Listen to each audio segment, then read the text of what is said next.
दोस्तों, कल की वीडियो में जो मैंने आपको नादिया और समीर का किस्सा बताया था, जो 1 साल पहले पाकिस्तान से कनाडा मूव हुए थे और कैसे उनके पास बिल्कुल अब पैसे नहीं रह रहे और जॉब्स उनको नहीं मिली। तो मैंने उनको एडवाइस किया था कि वो बेसमेंट में मूव हों। तो उनकी मुझे कुछ अपडेट मिली है विद रिस्पेक्ट टू उनकी इन्वेस्टमेंट और उनके पास कितने पैसे हैं।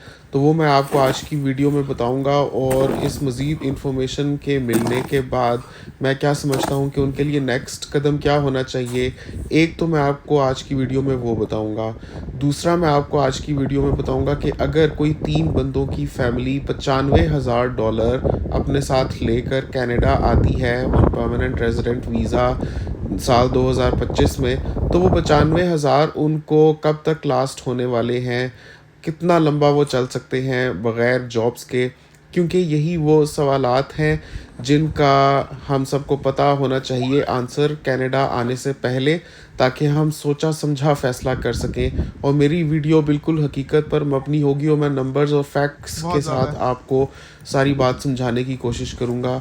और फिर भी अगर आपको कोई भी एतराज़ हो या आप समझते हो कि मैंने कोई पॉइंट मिस आउट कर दिया है, तो नीचे कमेंट्स में फ़ील फ्री टू कमेंट, है ना? ताकि मुझे भी पता चले और सबको भी अंदाज़ा हो।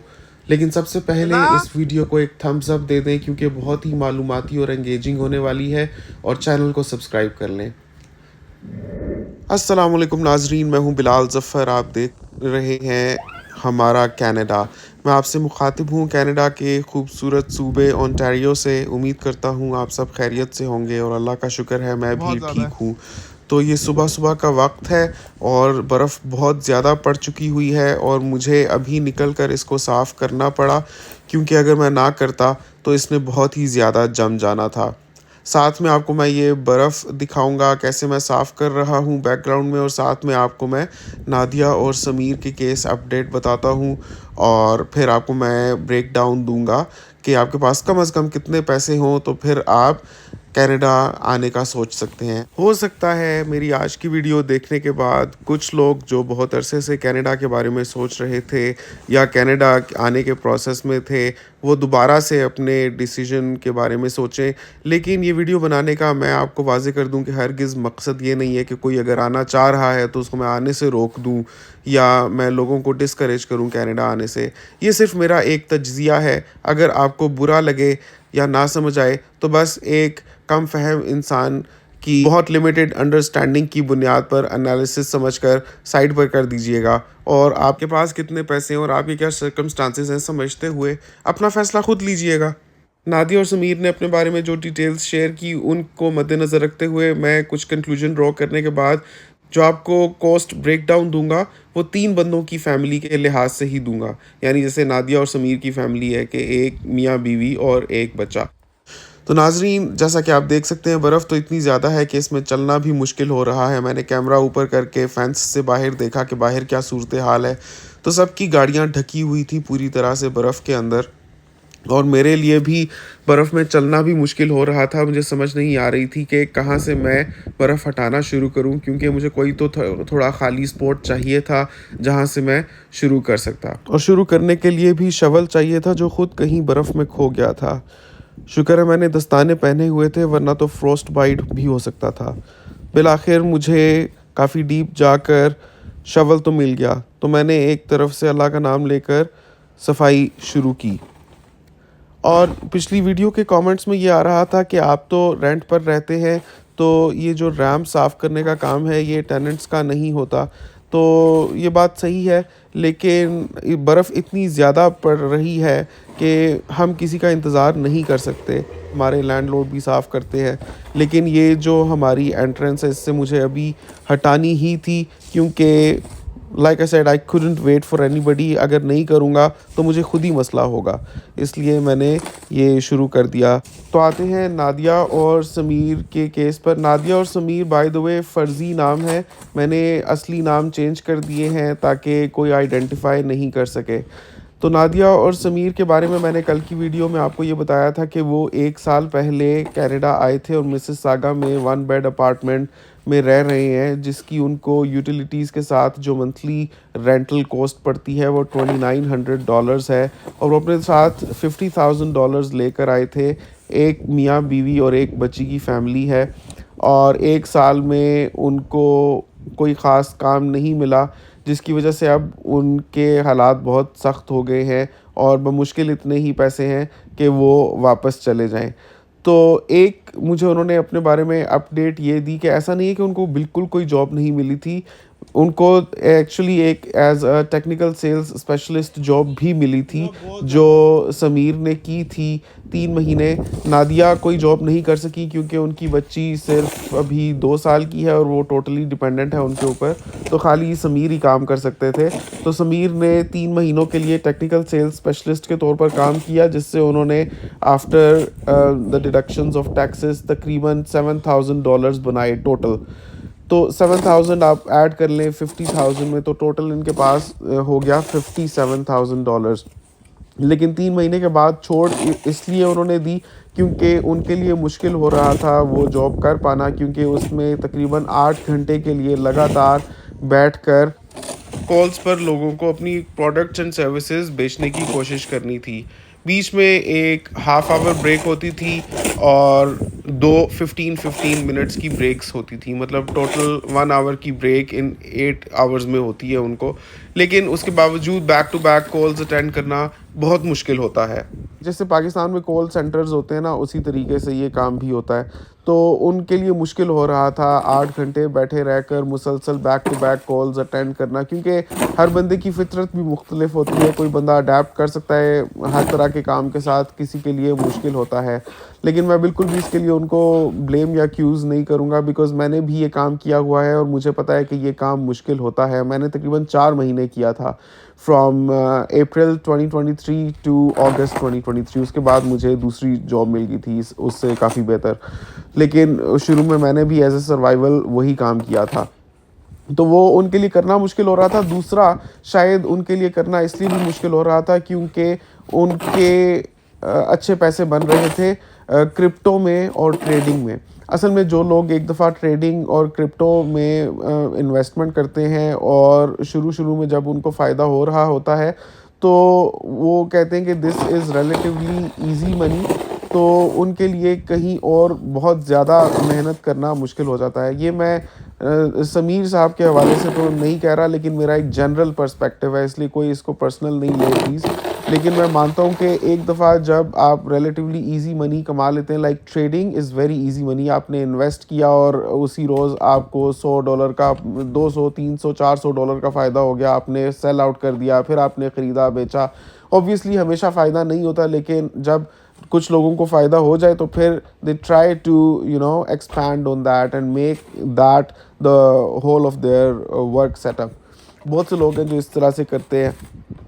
तो इन्होंने भी तकरीबन $10,000 क्रिप्टो में इन्वेस्ट कर दिए अराउंड 2 मंथ्स अगो। उस वक्त बिटकॉइन 151,992 का ट्रेड हो रहा था, यानी 1,51,992 Canadian dollars. Somehow he ended up buying it at its peak, क्योंकि उन्होंने सोचा कि इससे मज़ीद ये ऊपर जाएगा, लेकिन हो उसके बरक्स गया, जैसे बहुत से लोगों के साथ होता है। Obviously crypto is a very volatile thing. तो अब ही बिटकॉइन तकरीबन $136,000 का हो गया है। तो 10,000 जो उन्होंने इन्वेस्ट कर दिए हुए थे, that is reduce to $8,900, and plus अगर उसको अभी विदड्रॉ करते हैं तो 2% ट्रेडर फीस भी उनको देनी पड़ेगी, तो they will in hand get around $8,700। तो कम से कम उनके पास $8,700 हैं इस वक्त, लेकिन वो निकालना इसलिए नहीं चाह रहे क्योंकि 10,000 उन्होंने इन्वेस्ट किए थे, ये सोच कर के कुछ फ़ायदा होगा तो उसमें से निकलेंगे, वो उल्टा $1,300 का अभी नुकसान हुआ है अगर वो उसको अभी बेचते हैं। तो उसी इंतज़ार में है कि ये $10,000 से कुछ ऊपर जाए, यानी कम से कम उनकी जो इन्वेस्टमेंट है वो $11,000 तो हो, तब तो वो उसको निकालें ताकि 2% ट्रेडर की फ़ीस पे करने के बाद कुछ तो मुनाफा हाथ आए। वरना अगर बहुत ही बुरी सूरत हाल और इंस्टेंटली विदड्रॉ करने हो तो उसमें से तकरीबन $8700 ही उनको मिलेंगे। And plus they got around $4000 जो वापस जाने का टिकट है। तो यही उन्होंने अभी बचाए हुए हैं। तो मैं समझता हूँ कि ऐसे में हंगामी सूरत हाल में ये किया जा सकता है कि rather than all family goes back to Pakistan, अगर ये कर सकते हैं तो जो नॉन वर्किंग फैमिली मेम्बर्स हैं यानी नादिया और बेटी उनकी, वो पाकिस्तान चले जाएं कुछ अरसे के लिए, और समीर साहब उस वन बेड अपार्टमेंट में से मूव होकर किसी वन बेड स्पेस में चले जाएं या एक रूम ले लें जो उनको $600 to $700 की रेंज में मिल जाए।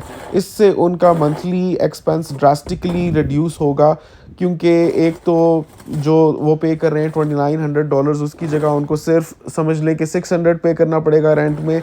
और दूसरा ये कि मंथली जो उनका ग्रॉसरी एक्सपेंस आता है जो अराउंड $2000 तो होगा ही, मुझे नहीं पता उनका कितना होता है, मैं सिर्फ अपने लिहाज से आपको बता रहा हूँ कि हमारा कितना होता है उसमें। इट्स नॉट जस्ट ग्रॉसरी बल्कि उसमें also is included all kinds of dining out, और जो और थोड़ी बहुत चीज़ें कभी कभार लेनी होती हैं जैसे कपड़े या कोई फर्नीचर, सारी चीज़ें इंक्लूडेड हैं। तो एक लमसम मैं 2000 बता रहा हूँ, तो वो उनका रिड्यूस हो जाएगा टू अराउंड $300 जब एक बंदा सिर्फ रह रहा हो। मतलब वो अपना total expense as a family जो इधर रह रहे थे वो रिड्यूस कर सकते हैं from 2900 plus 2000 plus 600 for gas, which would be 49 plus 6 यानी 5500 अगर उनका हो रहा है तो it could be just 900 plus 500 for gas, तो 1400। तो 5500 can be reduced to 1400 यानी 5500 जो उनका मंथली खर्चा आ रहा है वो उनका सिर्फ 1400 हो सकता है। लेकिन ऐसा कोई भी डिसीजन लेने से पहले सबसे पहले उन्होंने जो क्रिप्टो में अपने पैसे 10,000 बाउंड किए हुए हैं वो लिक्विफाई करने होंगे। अब क्रिप्टो इतनी वॉलेटाइल है, कभी भी किसी की एक ट्वीट की वजह से जो अभी 136,000 का ट्रेड हो रहा है bitcoin, it can jump back to 152,000 और इवन 155,000। लेकिन वो कब हो कोई कुछ नहीं कह सकता। और ज़मीर साहब ने ये तो बताया कि उन्होंने 10,000 क्रिप्टो में इन्वेस्ट किया हुआ है, लेकिन ये मुझे नहीं पता कि उनका क्रिप्टो इन्वेस्टमेंट प्रोफाइल क्या है।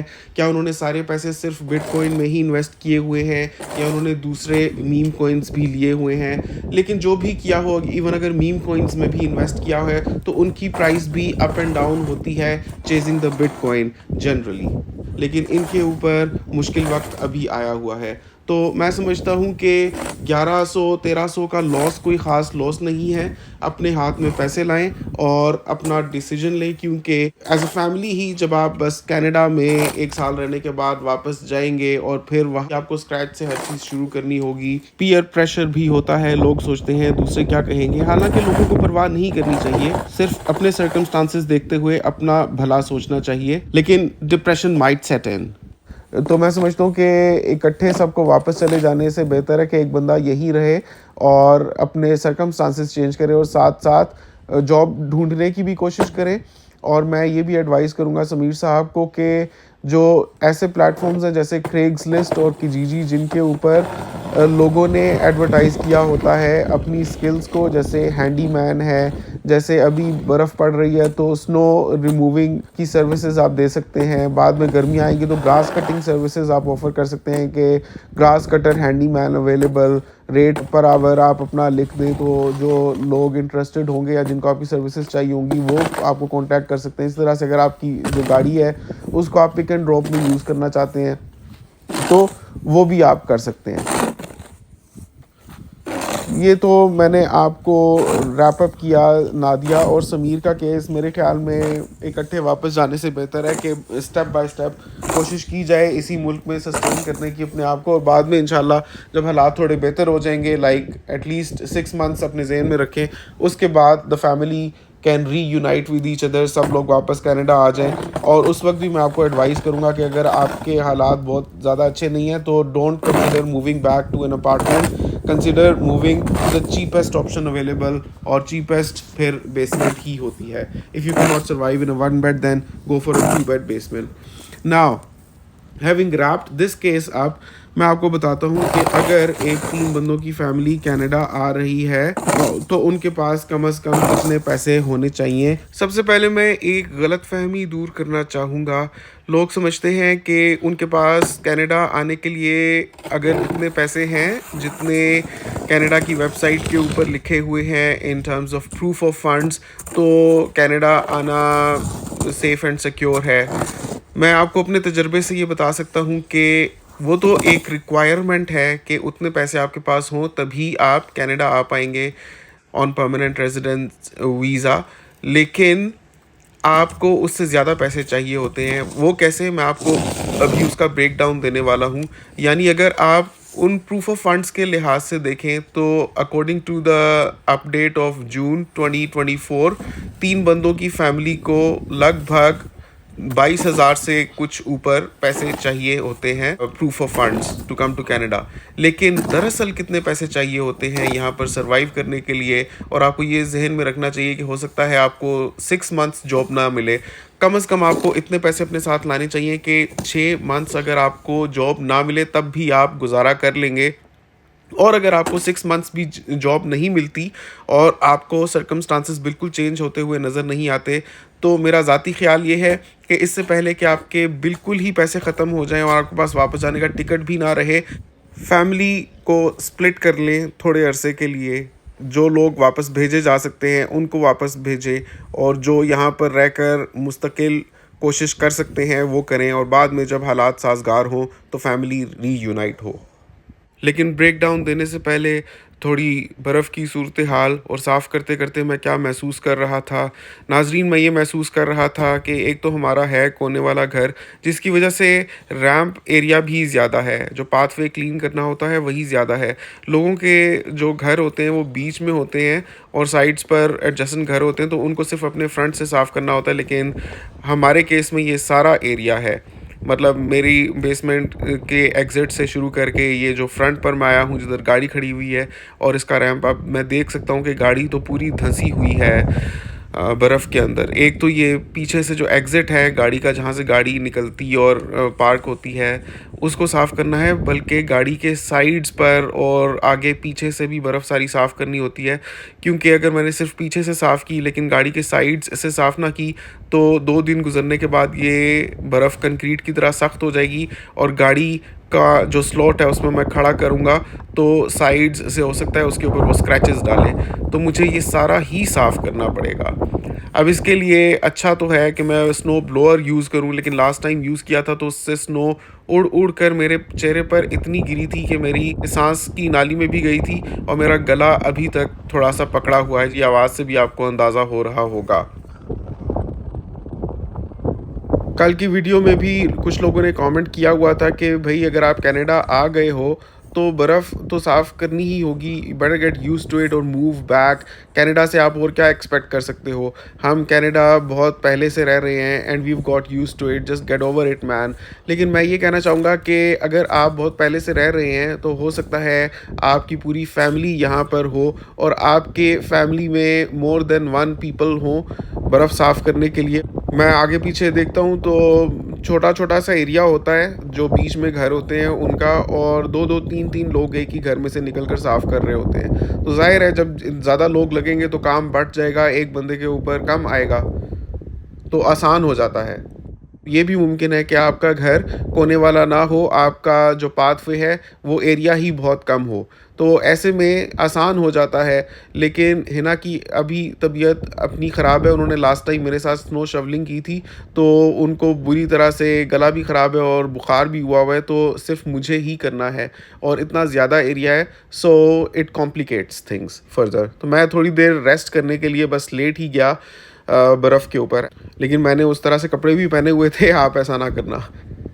तो बस देख देख के होल पड़ रहे थे कि ये सारा कैसे साफ़ होगा, शायद स्नो ब्लोअर ही यूज़ करना पड़े आखिर में। लेकिन बहरहाल फिर हिम्मत जुटाकर जितना मेरे से हो सका वो किया। दरअसल होता ये है कि जो मशीन्स सड़क साफ़ कर रही होती हैं वो साइड्स पर बर्फ़ लगा जाती है, जैसे आप सामने की तरफ देख रहे हैं, इसी तरह से इस तरफ भी बर्फ़ का ढेर लग जाता है। तो अपने रैंप के सामने यानी अपनी जो ड्राइववे है उससे एग्ज़िट करने के लिए आपको वो पूरा माउंड ऑफ स्नो तोड़ना पड़ता है।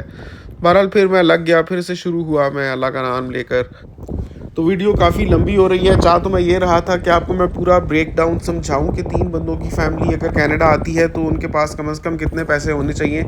लेकिन मुझे लगता है कि वो ब्रेक डाउन मुझे अगली वीडियो में कवर करना चाहिए। मैं आपको एक लंप सम अमाउंट बता देता हूँ कि अगर 3 बंदे भी आपके आ रहे हैं कनाडा, तो कोशिश करें जितने ज़्यादा पैसे अपने साथ ला सकते हो लेकर आएँ। और एक मोहतात अंदाज़े के मुताबिक मैं आपको कहूँगा कि अगर you plan to live in town house, जो बहुत लोगों की चॉइस होती है, या कोई भी ऐसी एकोमोडेशन जिसमें आपको जो मंथली रेंट है तकरीबन इतना ही पे करना पड़ेगा जितना नादिया और समीर लोग पे करते रहे हैं पूरा साल, यानी $2900।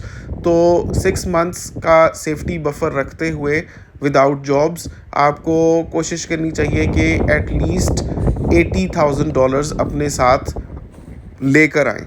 उसमें ये होगा कि आप एक अच्छी गाड़ी भी ले सकेंगे that will stay eligible for driving Uber and lift on for a few years, ताकि आप सेल्फ सफिशेंट हो सकें अगर आपको कोई और काम नहीं भी मिलता, क्योंकि गाड़ी एक एब्सोलूट नेसेसिटी है कनाडा में। और कोई भी अच्छी गाड़ी जो रिलेटिवली लेटर ईयर्स की हो, यानी 2018 टू 2020, तो वो आपको कम अज़ कम $20,000 में मिलेगी, बल्कि इससे भी ज़्यादा में मिलेगी। डिपेंड्स ऑन माइलेज और गाड़ी का मेक एंड मॉडल क्या है। ऑब्वियसली इन चीज़ों से फ़र्क पड़ता है, लेकिन आप अपने जहन में रखें कि 20,000 प्लस टैक्स आपको गाड़ी का देना पड़ेगा कम से कम एक अच्छी गाड़ी लेने के लिए। तो उसके अलावा ये बाकी के 60,000 है that you can consider splitting month by month, क्योंकि मंथली ख़र्चा ऐसी एकोमोडेशन के साथ जिस पर आपका 2900 रेंट पड़ रहा है, आपका 5500 होने वाला है। ये बमुश्किल 7-8 महीने ही बनते हैं। इसीलिए मैं आपको कह रहा हूँ कि आते हैं तो go for the cheapest rental option available, और try to adopt the ideology of minimalism. Peer pressure से बाहर निकले, लोगों की देखा देखी भेड़ चाल में अगर किसी एक ने अपार्टमेंट लिया है या टाउन हाउस लिया है, ये मैं किसी को भी स्पेसिफिकली नहीं कह रहा, आपको एक जनरल अपनी अंडरस्टैंडिंग कन्वे करने की कोशिश कर रहा हूँ। Don't compare yourself to people. आप मिनिमलिज्म इख्तियार करें, कम से कम अपना ख़र्चा रखें। और जब आपने इतना बड़ा स्टेप लिया है पाकिस्तान से कनाडा मूव होने का, या इंडिया से या दुबई से, तो फिर आपको बहुत हाथ खींच कर और सब्र शुक्र से वक्त शुरू में गुजारने की कोशिश करनी चाहिए। सब्र शुक्र तो सारी ज़िंदगी ही आपको कायम रखना चाहिए, लेकिन कहने का मकसद ये है कि अपने एक्सपेंसेस को बहुत ज़्यादा कंट्रोल करें और try to work anything you can. आपको बड़ा रियलिस्टिकली बता रहा हूँ कि ये जो स्टेप है कनाडा आने वाला, ये हमने भी नहीं सोचा था कि इतना बड़ा ज़िंदगी का स्टेप है ये। इसके क्या रेपरकशंस हैं, इसका क्या मतलब है हमारे लिए फाइनेंशियली, फ़िज़िकली, इमोशनली, इंसान कैसे ड्रेन आउट हो सकता है, हमने सोचा भी नहीं था। हमारे लिए वो ला ला लैंड। हम कनाडा जा रहे हैं पाकिस्तान से, obviously there is no comparison. Canada the kind of lifestyle it provides, और जिस किस्म के यहाँ पर सिस्टम्स हैं और जो यहाँ के बेनिफिट्स हैं, लेकिन मेंटली तैयार होकर आएँ कि ये एक बहुत बड़ा स्टेप है that can have all kinds of consequences. बर्फ़ साफ़ करते करते मेरी नज़र पड़ी टायर्स के बीच में और पीछे, ये तो बहुत सारी बर्फ़ फंसी हुई है और जमी हुई है। पता नहीं जब मैं गाड़ी ऑन करूँगा तो ये टायर्स भी चलने देगी या नहीं, इसको भी मुझे उतारना पड़ेगा। ये 2 दिन से जमी हुई है और काफ़ी सख्त हो गई है। इसको तो हो सकता है कि मुझे चिज़ल करना पड़े अलग से। कोई एक मसला थोड़ी है गाड़ी को अभी एक्टिवेट करना है अलग से। तो समीर और नादिया के लिए मेरी एडवाइस आपने सुन ली। अगर आप उसमें कुछ तरमीम करना चाहते हैं या कुछ ऐड करना चाहते हैं या अपने 2 सेंट्स शेयर करना चाहते हैं तो नीचे कमेंट्स में ज़रूर बताइएगा। उम्मीद करता हूँ आपको आज की वीडियो से बहुत रहनुमाई मिली होगी। मुझे अपनी दुआओं में याद रखिएगा। आपसे मुलाकात होगी इंशाल्लाह अगली वीडियो में। तब तक के लिए अल्लाह हाफ़िज़।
So bad.